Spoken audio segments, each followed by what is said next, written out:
আৰু এই মুহূৰ্তত আন এক ডাঙৰ খবৰ লৈ আহিছো কিয়নো এই মুহূৰ্তত বাজেটত প্ৰকাশ কৰি দিছে যে অসমৰ কোন কোন বিভাগত 1 লাখ চাকৰি আছে 1 লাখ চাকৰি নহয় 1,43টা চাকৰি দিব 1 লাখতকৈ বেছি চাকৰি দিব আৰু টাইমতে প্ৰথমটো খবৰ লৈ আহিছে যে কোনটো বিভাগত কিমান চাকৰি 1 লাখ চাকৰি হিচাপ এই মুহূৰ্তত টাইম 8ৰ স্ক্ৰিনত চৰকাৰৰ বৃহৎ ঘোষণা 1 লাখ চাকৰিক লৈ চৰকাৰৰ বৃহৎ ঘোষণা কোট কোট লাভ কৰিব 1 লাখ চাকৰি কোট কোট 1 লাখ চাকৰি টাইম এটৰ হাতত সম্পূৰ্ণ তালিকা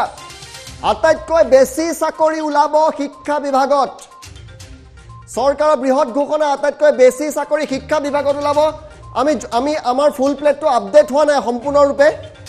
সম্পূৰ্ণৰূপে ফুল প্লেটটো আপডেট হোৱা নাই গতিকে জ্যোতিদীপ প্ৰকাশলৈ গৈছো জ্যোতিদীপ কোট কোট ওলাব হয়তোস্মিন এই মুহূৰ্তত এটা বৃহৎ ঘোষণা কৰিছে বিত্তমন্ত্ৰী অজন্তা নেওগে সেই তালিকা টাইম এটৰ হাতত আহি পৰিছে আমি আপোনালোকক পুনে পুনে সেই তালিকা দেখুৱাইছো কোন বিভাগত কিমান পদ 1,43টা চাকৰি আছে আপোনালোকে যদি চাই এই তালিকা চৰকাৰে এই মুহূৰ্তত বাজেটত প্ৰকাশ কৰিছে শ্ৰমিক কল্যাণ বিভাগত 54টা পদৰ কথা উল্লেখ কৰিছে খালী পদ আছে বুলি কৈছে পশুপালন আৰু পশু চিকিৎসা বিভাগত 7,118টা পদ আছে বুলি কৈছে মীন বিভাগত 168টা পদ পঞ্চায়ত আৰু গ্ৰাম উন্নয়ন বিভাগত 2,137টা পদ সাধাৰণ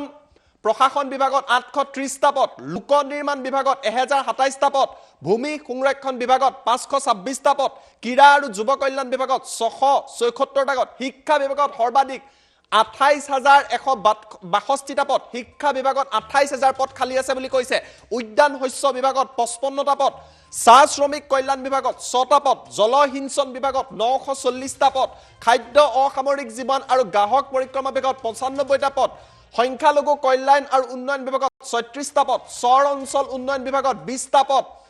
পাৰ্বত্য অঞ্চল উন্নয়ন বিভাগত 605টা পদ সচিবালয় প্ৰশাসন বিভাগত 606টা পদ তথ্য আৰু জনসংযোগ বিভাগত 107টা পদ ভয়াম জনজাতি আৰু পিছপৰা শ্ৰেণীৰ কল্যাণ বিভাগত 348টা পদ পৰিবহন বিভাগত 1001টা পদ বন আৰু পৰিৱেশ বিভাগত 1,379টা পদ আবকাৰী বিভাগত 453টা পদ কৃষি বিভাগত 687টা পদ পৰ্যটন বিভাগত 144টা পদ সমবায় বিভাগত 174টা পদ দ্বিতীয়খন তালিকা আমি আপোনালোকক জনাইছো যে দ্বিতীয়খন তালিকাত কি আছে ৰূপান্তৰ আৰু উন্নয়ন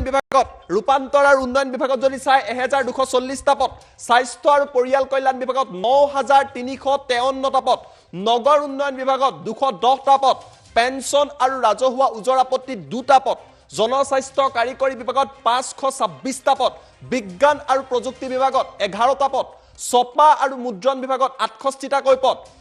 সাংস্কৃতিক পৰিক্ৰমা বিভাগত 561টাকৈ চৰকাৰী পদ খালী আছে ন্যায়িক বিভাগত 498টা পদ ৰাজহ আৰু দুৰ্যোগ ব্যৱস্থাপনা বিভাগত 965টা পদ বিধায়নী বিভাগত 452টা পদ হস্ত্ৰ তাঁত বস্ত্ৰ ৰেচম বিভাগত 334টা পদ খনি আৰু খনিজ বিভাগ সম্পদত 391টা পদ কৰ্মচাৰী বিভাগত 12টা পদ দক্ষতা নিয়োগ আৰু উদ্যমিতা বিভাগত 539টা পদ শক্তি বিভাগত 5,769টা পদ গুৱাহাটী উন্নয়ন বিভাগত 22টা পদ সমাজ কল্যাণ বিভাগত 470টা পদ গৃহ আৰু ৰাজনৈতিক বিভাগত 18,096টা পদ শিক্ষা বিভাগৰ পিছতে গৃহ আৰু ৰাজনৈতিক বিভাগত প্ৰায় 18,000 পদ খালী আছে জলসম্পদ বিভাগত 187টা পদ লোক নিৰ্মাণ পথ বিভাগত 1,963টা পদ বিত্ত বিভাগত 922টা পদ সীমান্ত সুৰক্ষা আৰু উন্নয়ন বিভাগত 98টা পদ 10টা বেটেলিয়নত 10,000 পদ খালী আছে আৰু সৰ্বমুঠ ডক্টৰ হিমন্ত বিশ্ব শৰ্মাই যি 1 লাখ চাকৰিৰ কথা কৈছিলে 1,43টা পদ খালী আছে আৰু এই তালিকা এই মুহূৰ্তত বিত্তমন্ত্ৰী অজন্তা নেওগে বাজেটত দাখিল কৰিছে গতিকে ঋতুস্মিন এই মুহূৰ্তত সেই ডিটেইল আপডেট জনাইছো পুনৰবাৰ ঋতুস্মিনৰ কাষত যাব বিচাৰিছো 1,43টা পদ 1,43,000 পদ কোন বিভাগত কিমান খালী আছে আমি ফুল প্লেট 1 টু প্লে কৰিম ফুল প্লেট 1 কোন বিভাগত কিমান খালী আছে শিক্ষা বিভাগত 28,126টা আছে য'ত বেছি আছে শিক্ষা বিভাগ আটাইতকৈ বেছি 28,000ৰ ওপৰত আছে পশুপালন পশু চিকিৎসা বিভাগত 7,118টা আছে ইয়াৰ পিছতে বন আৰু পৰিৱেশ বিভাগত 1,379টা পদ খালী হ'ব বা আছে পদ ক্ৰিয়েট কৰা হ'ব স্বাস্থ্য আৰু পৰিয়াল কল্যাণ বিভাগত চাকৰি পাব 9,353টা চাকৰি ওলাব ৰূপান্তৰ উন্নয়ন বিভাগত 1240টা চাকৰি চাকৰিৰ মেলা অসম চৰকাৰৰ চাকৰি মেলা শক্তি বিভাগত 5769টা গৃহ আৰু ৰাজধানী বিভাগৰ 18096টা জলসিঞ্চনত 940টা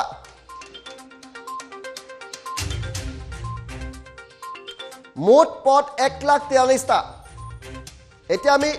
তৃতীয়টো ফুল প্লেটলৈ আহিম কি বিভাগত খালী আছে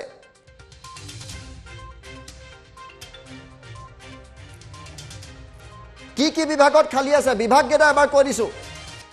বিভাগকেইটা কৈ দিব খুজিছোঁ আমি পুনৰ ইন ডিটেইল 1,43টা আমি হিচাপ পুনৰবাৰ দিম জ্যোতিদীপৰ কাষলৈ যাম ৰূপান্তৰ আৰু উন্নয়ন বিভাগ নগৰ উন্নয়ন বিভাগ চাকৰি ওলাব ক'ত চাকৰি ওলাব কোন বিভাগত পেঞ্চন ৰাজহুৱা উজৰাপত্তি বিভাগত চাকৰি ওলাবলৈ গৈ আছে জনস্বাস্থ্য কাৰিকৰী বিভাগ বিজ্ঞান আৰু প্ৰযুক্তি বিভাগত চাকৰি ওলাব আমি বিভাগসমূহ এফালৰ পৰা কৈ দিছোঁ আপোনালোকক ছপা আৰু মুদ্ৰণ বিভাগত চাকৰি ওলাব বাজেটত আজি স্পষ্ট কৰি দিছে চৰকাৰে সাংস্কৃতিক পৰিকল্পনা বিভাগ ন্যায়িক বিভাগত চাকৰি ওলাব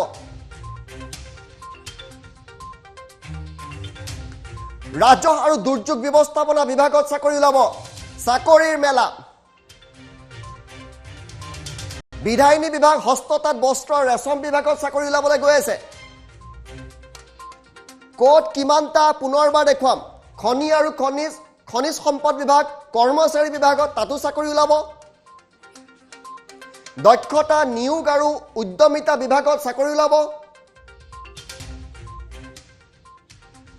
শক্তি বিভাগ গুৱাহাটী উন্নয়ন বিভাগত চাকৰি ওলাব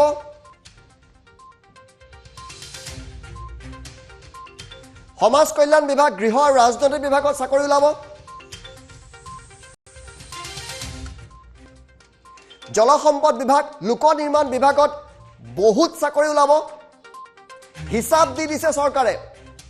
বিত্ত বিভাগ সীমান্ত সুৰক্ষা উন্নয়ন বিভাগত চাকৰি ওলাব জ্যোতিদীপ বৈশ্যৰ কাষলৈ পুনৰবাৰ যাম জ্যোতিদীপ বৈশ্য আপোনাৰ কাষলৈ আহিছোঁ এই মুহূৰ্তত এইখনে হয়তো প্ৰথম চৰকাৰ হ'ব য'ত 1,43টা চাকৰি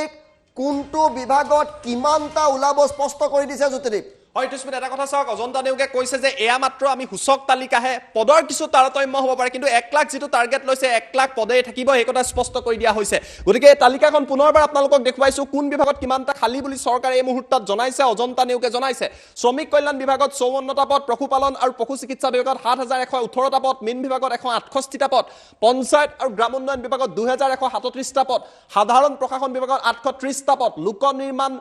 গৃহ আৰু ৰাষ্ট্ৰীয় ঘাইপথ বিভাগত 1,027টা পদ ভূমি সংৰক্ষণ বিভাগত 526টা পদ ক্ৰীড়া আৰু যুৱ কল্যাণ বিভাগত 674টা পদ শিক্ষা বিভাগত 28,162টা পদ উদ্যান শস্য বিভাগত 55টা পদ চাহ শ্ৰমিক কল্যাণ বিভাগত 6টা পদ জলসিঞ্চন বিভাগত 940টা পদ খাদ্য অসামৰিক যোগান গ্ৰাহক পৰিক্ৰমা বিভাগত 95টা পদ সংখ্যালঘু কল্যাণ আৰু উন্নয়ন বিভাগত 36টা পদ চৰ অঞ্চল উন্নয়ন বিভাগত 20টা পদ পাৰ্বত্য অঞ্চল উন্নয়ন বিভাগত 605টা পদ সচিবালয় প্ৰশাসন বিভাগত 606টা পদ তথ্য আৰু জনসংযোগ বিভাগত 107টা পদ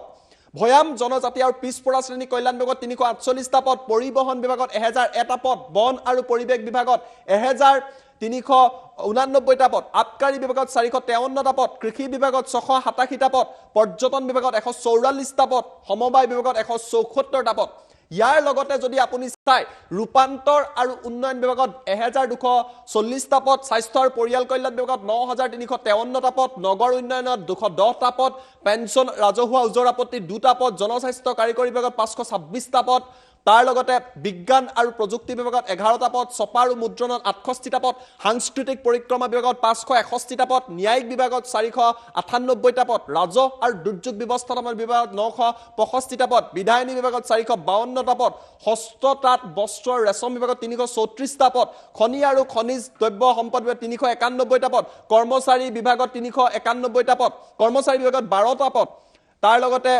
আমি আপোনালোকক দক্ষতা নিয়োগ আৰু উদ্যমিতা বিভাগত 39টা পদ, শক্তি বিভাগত 5759টা পদ 69টা পদ, গুৱাহাটী উন্নয়ন বিভাগত 22টা পদ, সমাজ কল্যাণ বিভাগত 470টা পদ, গৃহ আৰু ৰাজনৈতিক বিভাগত 18096টা পদ, জল সম্পদ বিভাগত 187টা পদ, লোক নিৰ্মাণ পদ বিভাগত 1963টা পদ, বিত্ত বিভাগত 922টা পদ, সীমান্ত সুৰক্ষা উন্নয়ন বিভাগত 98টা পদ, 10টা বেটেলিয়নত 10000, সৰ্বমুঠ 1,43টা পদ। সংখ্যাৰ কিছু তাৰতম্য হ'ব পাৰে, এয়া সূচক তালিকা হিচাপে প্ৰকাশ কৰা হৈছে বুলি বিত্তমন্ত্ৰী অজন্তা নেওগে বিধানসভাৰ মজিয়াত বাজেট অধিৱেশনত এই কথা উল্লেখ কৰিছে। কিন্তু এটা কথা স্পষ্ট, 1 লাখ চাকৰি দিয়াৰ এই প্ৰক্ৰিয়াটো মুখ্যমন্ত্ৰীয়ে নিকা হ'ব বুলি কৈছে। আৰু অজন্তা নেওগেও পুনৰবাৰ দাবী কৰিছে হিমন্ত বিশ্ব শৰ্মা চৰকাৰৰ যি এই নিয়োগৰ প্ৰক্ৰিয়া, 1 লাখ চাকৰি দিয়াৰ প্ৰক্ৰিয়া, এয়া নিকাভাৱে তেওঁলোকে ক'ব বুলি উল্লেখ কৰিছে। আৰু তাৰ বাবে এই বৃহৎ তালিকা বিভিন্ন বিভাগত এই মুহূৰ্তত প্ৰকাশ কৰা হৈছে। পুনৰবাৰ আমি আপোনালোকক জনাই আছো ফুল প্লেট ব্ৰেকিঙৰ সহায়ত এই মুহূৰ্তত যে কোন বিভাগত কিমান পদ খালী আছে। প্ৰায় 1,43টা পদৰ তালিকা এই মুহূৰ্তত প্ৰকাশ কৰিছে চৰকাৰে।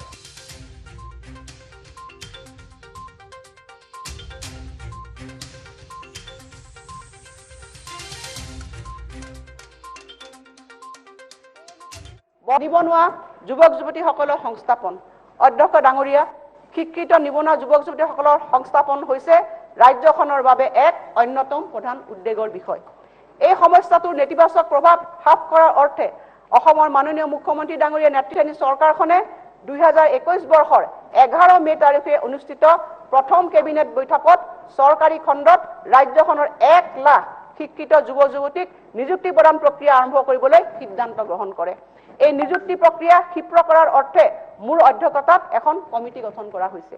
সেই অনুসৰি বৰ্তমান সময়ত প্ৰয়োজনীয়তা থকা আৰু প্ৰয়োজনীয়তা নথকা এই দুইটা দিশে বিবেচনা কৰি মঞ্জুৰীকৃত খালী পদৰ বৰ্তমান স্থিতি সম্পৰ্কে জনাবলৈ এই কমিটিখনে সকলো প্ৰশাসনীয় বিভাগক আমি অনুৰোধ জনাইছো। এতিয়ালৈকে প্ৰায় সকলো বিভাগে তেওঁলোকৰ বিভাগসমূহত থকা বৰ্তমানৰ খালী পদ সম্পৰ্কে আৰু প্ৰয়োজনীয়তা অনুসৰি নতুন পদৰ সৃষ্টি সম্পৰ্কে কমিটিক অৱগত কৰিছে আৰু প্ৰায় 1 লাখ খালী পদ তথা নতুন পদ সৃষ্টিৰ বাবে আমি প্ৰস্তাৱ লাভ কৰিছো।